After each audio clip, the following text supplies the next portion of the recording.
Okay, I realized that this part was cut off the volume. That's where I got the 20 from.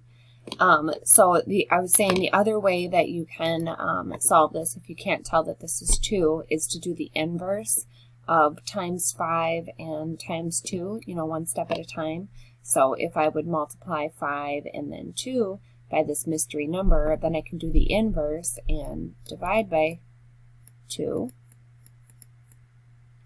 And 20 divided by 2 is 10.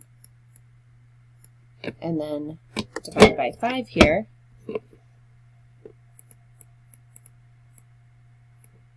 It doesn't matter if you divide by 5 first or divide by 2 first.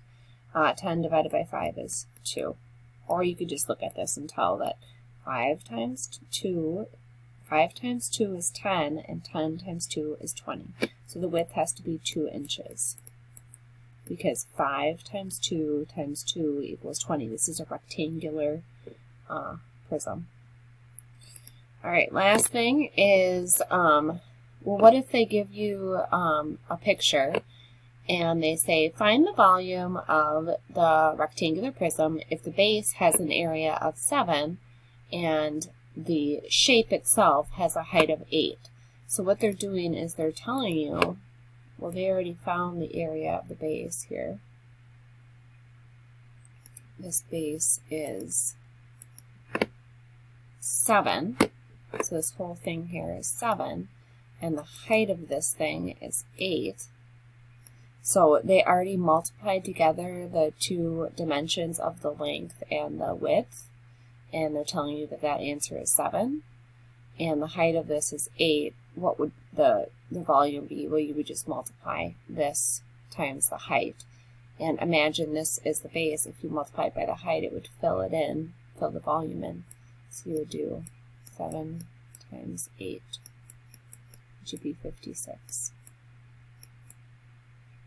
Okay. Same thing if it's a triangular prism, if they give you the base area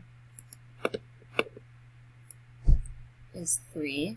Well, they've already divided by 2 if the base area is 3 because this is a triangle. And the height is 7, so you would just do 3 times 7. Okay, so that would be 21. So those are some ones that they might give you where they already calculate the area of the base. You would just fill it in by multiplying by the height. But most likely they're going to give you ones like this where you multiply 3 dimensions together, divide by 2 if it's a triangular prism. Don't divide if it's a rectangular prism, just multiply the 3 dimensions together. Okay, so that is what your homework is going to be on. And your homework is posted here. If you can find the worksheets on the table or rolling cart, that's great. I already showed you what they look like. But your homework is this lesson check and this worksheet. Okay, so that's what you need to be working on for the rest of the class period. The worksheet is first, find the volume. Okay, this is a cube, and remember that if the sides are 9.5, that means all 3 dimensions are 9.5. So for these rectangular prisms, you multiply all 3 dimensions together, and if it's a triangular prism, you divide by 2 at the end. Okay?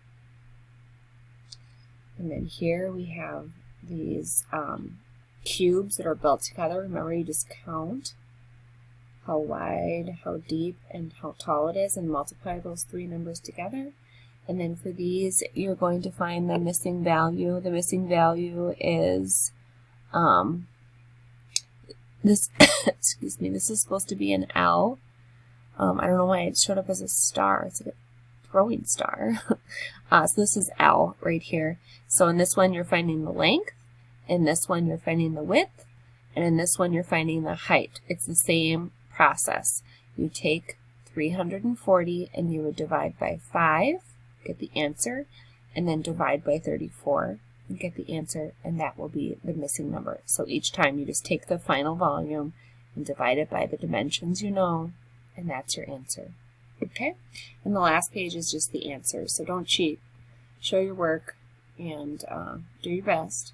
And don't forget to do the lesson check. There's quite a few of you that did not take the lesson check on Monday, so make sure that you do that and you get caught up. I'm planning on being back on Wednesday, And if you have any questions, you can ask when I get back. But please make sure that you get caught up on your homework and use your time in class wisely to get this done. All right, have a good day. Bye.